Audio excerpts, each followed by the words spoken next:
একটু খেয়াল করে শুনেন। কখনো স্বামীকে এই কথাগুলো বলবেন না। এক, তোমার সাথে বিয়ে করে ভুল করেছি। দুই, অমুকের স্বামী তোমার চেয়ে ভালো। তিন, তুমি পুরুষ মানুষ হয়ে এটা পারো না। চার, তোমারই জন্য আমার জীবন নষ্ট। পাঁচ, আমি শুধু বাধ্য হয়ে তোমার সাথে আছি। সেহেরির সময়টা খুব বরকতময় সময়। এই মুহূর্তে আল্লাহ বান্দার দোয়া কবুল করেন। একজন স্ত্রী যদি স্বামীর জন্য মন থেকে দোয়া করে যে, হে আল্লাহ, আপনি আমার স্বামীকে সুস্থ রাখুন, তার রুজি রোজগারে বরকত দিন, সংসারে রহমত নাজিল করুন। আল্লাহ কখন এমন স্ত্রীর দোয়া ফেলবেন না। আর এমন স্ত্রী পুরুষের জন্য নেয়ামত। আলহামদুলিল্লাহ, 2026 সালে পবিত্র কোরআন শরীফের 1416 বছর পূর্ণ হবে। এই পবিত্র খবর অন্তত 7 জন মানুষের কাছে পৌঁছে দিলে আল্লাহর রহমত আপনার উপর নেমে আসবে। মুসলিম হলে অবশ্যই ভিডিওটি শেয়ার করে আপনার বন্ধুদের জানিয়ে দিন।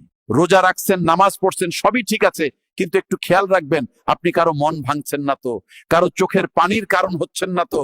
কারণ ইসলামে বলা হয় কারো মন ভাঙলে সেজদা কবুল হয় না, কারো চোখের পানির কারণ হলে রোজা কবুল হয় না। একদিন মুসা আলাইহিস সালাম আল্লাহকে প্রশ্ন করলেন, আল্লাহ, আপনি যদি কোনো বান্দার উপর খুশি হন তখন কি করেন?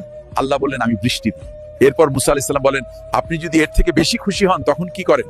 আল্লাহ বলেন, তখন আমি বান্দার ঘরে মেহমান পাঠাই। আলাইহিস সালাম আবার প্রশ্ন করলেন, আপনি যখন এর চেয়ে বেশি খুশি হন তখন কি করেন? আল্লাহ উত্তরে বললেন, আমি তখন তার ঘরে কন্যা সন্তান দান করি।